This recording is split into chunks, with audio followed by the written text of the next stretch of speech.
nation nous avons, Roland Gwabi-Oseré, né en 1965 à Pointe-Noire, au Congo, et colonel dans la... Un Congolais parle au Congolais. Madame, Monsieur, peuple congolais civilisé, bonsoir. Le rêve brisé par ce Sassou Denis Mathurin.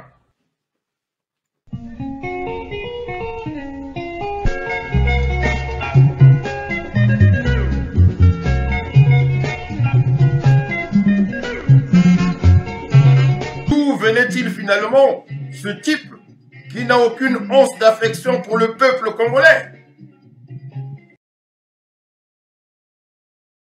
L'économie du pays était tellement dans un état lamentable que Mathias Nguema était incapable de payer les militaires. En juin 1979, un groupe de militaires lui réclame le paiement de leur salaire. Et pour répondre, Mathias Nguema va les faire enfermer. Et parmi les militaires qu'il va faire enfermer, il y avait le frère de Théodore Obiang Nguema, le chef de l'armée, qui est en même temps son neveu. Et Théodoro, quand il voit ça, il se dit qu'il faut agir. Il va donc décider de préparer un coup d'état. Mais le 16 juin 1979, Mathias Nguema sera informé du complot. Il va décider de tuer plus de 100 policiers, incluant le frère de Théodore Obiang Nguema. Et il y avait même des gens de sa propre famille. Heureusement pour Théodoro, son oncle n'a pas compris que c'était lui qui était derrière le coup d'état. Mais vu qu'il a fait tuer son frère, il va quand même demander à le rencontrer dans la forêt. Et en général, quand Mathias Nguema demande à rencontrer quelqu'un dans la forêt, ça se termine en assassinat. Arrivé dans la forêt, Mathias Nguema demande à son neveu: est-ce que tu comptes me trahir? Est-ce que tu m'en veux pour la mort de ton frère?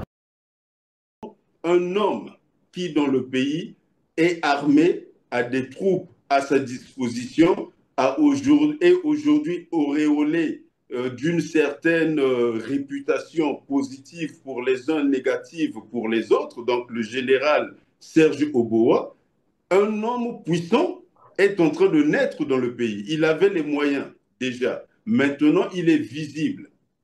Il faut se poser la question dans une analyse de sciences politiques et sociales à ce moment. Qu'est-ce que ce phénomène prépare pour l'avenir?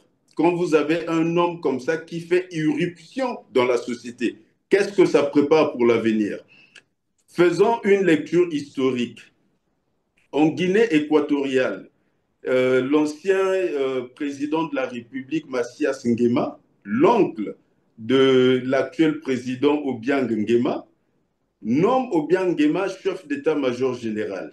Mais dans la même période, il fait massacrer plusieurs de ses opposants et mène même des opérations comme celle qui se passe à Brazzaville. Donc, beaucoup d'Équato-Guinéens sont tués de façon arbitraire et les gens sont dans des cris à huée et à dia pour chercher du secours partout. Et Obiang Nguema apparaît comme un grand sanguinaire. Mais comprend aussi qu'il devient un danger parce que à n'importe quel moment, son oncle pourra se débarrasser de lui puisqu'il aura du sang sur les mains, personne ne le plaindra. Et ça, Machiavel l'enseigne avec l'histoire de Savonarole, en s'appuyant sur ce qui s'était passé entre César Borgia et Savonarole. Donc la leçon de Machiavel, c'est quoi? Ce qui est impopulaire, faites-le faire par une autre personne.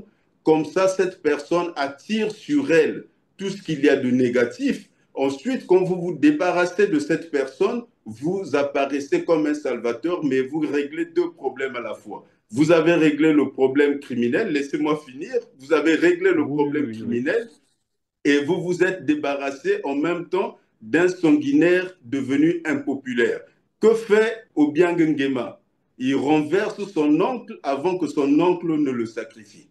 Ici, nous avons Monsieur Sassou Nguesso, qui est l'oncle de Serge Oboa.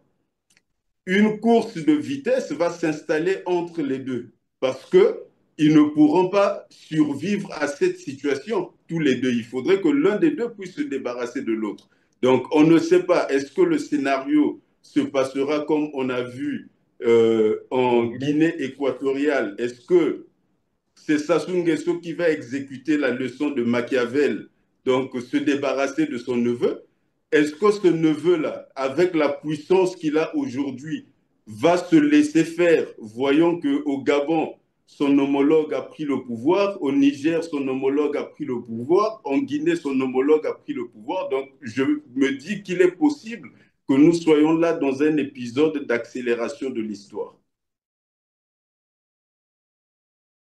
L'économie du pays était tellement dans un état lamentable que Mathias Nguema était incapable de payer les militaires. En juin 1979, un groupe de militaires lui réclame le paiement de leur salaire. Et pour répondre, Mathias Nguema va les faire enfermer. Et parmi les militaires qu'il va faire enfermer, il y avait le frère de Théodore Obiang Nguema, le chef de l'armée, qui est en même temps son neveu. Et Théodoro, quand il voit ça, il se dit qu'il faut agir. Il va donc décider de préparer un coup d'état. Mais le 16 juin 1979, Mathias Nguema sera informé du complot. Il va décider de tuer plus de 100 policiers, incluant le frère de Théodore Obiang Nguema. Et il y avait même des gens de sa propre famille. Heureusement pour Théodoro, son oncle n'a pas compris que c'était lui qui était derrière le coup d'état. Mais vu qu'il a fait tuer son frère, il va quand même demander à le rencontrer dans la forêt. Et en général, quand Mathias Nguema demande à rencontrer quelqu'un dans la forêt, ça se termine en assassinat. Arrivé dans la forêt, Mathias Nguema demande à son neveu: est-ce que tu comptes me trahir? Est-ce que tu m'en veux pour la mort de ton frère? Théodoro lui promet qu'il restera fidèle et il lui dit qu'il a mal, mais il comprend. Il comprend qu'il faut parfois prendre ce genre de décision. En vérité, Théodoro n'oublie pas, mais il arrive à convaincre son oncle. Mais Théodoro sait aussi que le fils de Mathias Nguema, Théonesto, est allé suivre une formation militaire à Cuba et il compte revenir en Guinée équatoriale pour prendre le poste de Théodoro. Et il sait que s'il se fait remplacer, il sera une victime de Mathias Nguema. Et c'est comme ça que Théodoro planifie encore une autre tentative de coup d'état.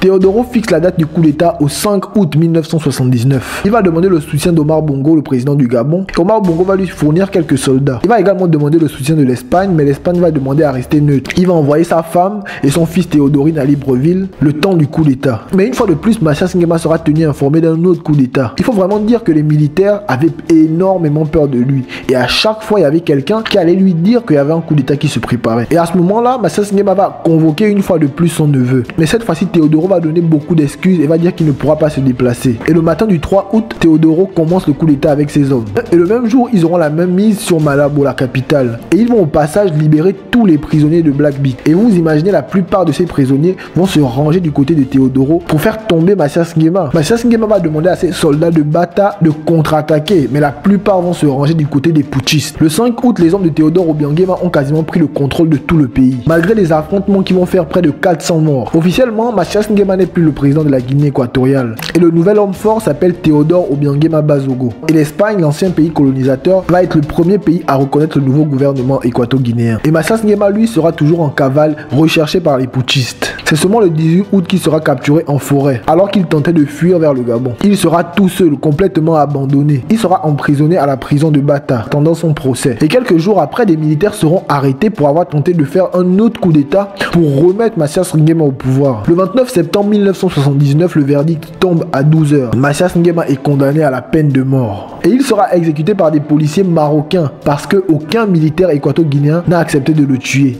Ils avaient tous peur. Et pour vous dire, beaucoup d'équato-guinéens ne s'approchaient même pas de Mathias Nguema alors qu'il était en prison. En fait, pour la plupart, ils avaient peur de ses pouvoirs surnaturels. Mathias Nguema sera exécuté et enterré dans une fosse commune. À l'heure où je vous parle, Théodoro Obiang Nguema Bazogo, le neveu de Mathias Nguema, est toujours président de la Guinée équatoriale. Et malgré le fait qu'il